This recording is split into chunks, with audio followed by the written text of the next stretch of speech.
Hi friends, എല്ലാവരും എന്നാ പറയുന്നു. ഇന്ന് ഞാൻ പ്രിപ്പയർ ചെയ്യാൻ പോകുന്നത് വെണ്ടയ്ക്കായും കൊണ്ട് ഒരു സ്പെഷ്യൽ റോസ്റ്റാണ്. ആദ്യം പാനിലേക്ക് കുറച്ച് വെളിച്ചെണ്ണ ഒഴിച്ചതിന് ശേഷം കുറച്ച് കടുക് ഇട്ട് പൊട്ടിക്കണേ.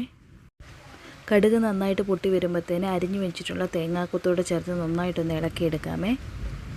തേങ്ങാക്കൊത്ത് ഒത്തിരി ഫ്രൈ ആണ്ട് ജസ്റ്റ് ഒന്ന് വഴന്ന് വന്നാൽ മതിയേ. തേങ്ങാക്കൊത്തിലേക്ക് അരിഞ്ഞു വെച്ചിട്ടുള്ള സവോളയും കൂടെ ചേർക്കാമേ. പിന്നെ എരിവിന് ആവശ്യമായിട്ടുള്ള പച്ചമുളകും കറിവേപ്പിലയും കൂടി ഇട്ട് നന്നായിട്ട് ഇളക്കണേ. സവോള നന്നായിട്ടൊന്ന് വഴന്ന് വരാൻ വേണ്ടിയിട്ട് കുറച്ച് ഉപ്പും കൂടെ ചേർക്കണേ. എന്നിട്ട് എല്ലാം കൂടെ നന്നായിട്ടൊന്ന് വഴറ്റിയെടുക്കണേ. സവാള അത്യാവശ്യം ഒന്ന് വാടി വരുമ്പോഴത്തേന് നമുക്ക് പൊടികളെല്ലാം ഒന്ന് ചേർത്ത് കൊടുക്കാമേ. ആദ്യം കുറച്ച് മുളക് പൊടിയും പിന്നെ മഞ്ഞൾപ്പൊടിയും കൂടെ ചേർത്ത് കൊടുക്കാമേ. പിന്നെ കുറച്ച് പെപ്പർ പൗഡറും ഗരം മസാലയും കൂടെ ചേർത്ത് നന്നായിട്ടൊന്ന് വരട്ടിയെടുക്കണേ. ഫ്ലെയിം കുറച്ച് വെച്ചിട്ട് വേണം പൊടികളിട്ട് കൊടുക്കാനേ. അത്യാവശ്യം നന്നായിട്ട് ഈ പൊടികളെല്ലാം കൂടെ ഒന്ന് വഴന്ന് വരുമ്പോഴത്തേന് നമുക്ക് അരിഞ്ഞു വെച്ചിട്ടുള്ള വെണ്ടയ്ക്കായും കൂടെ ഇതിൻ്റെ ഒപ്പം ചേർക്കാമേ.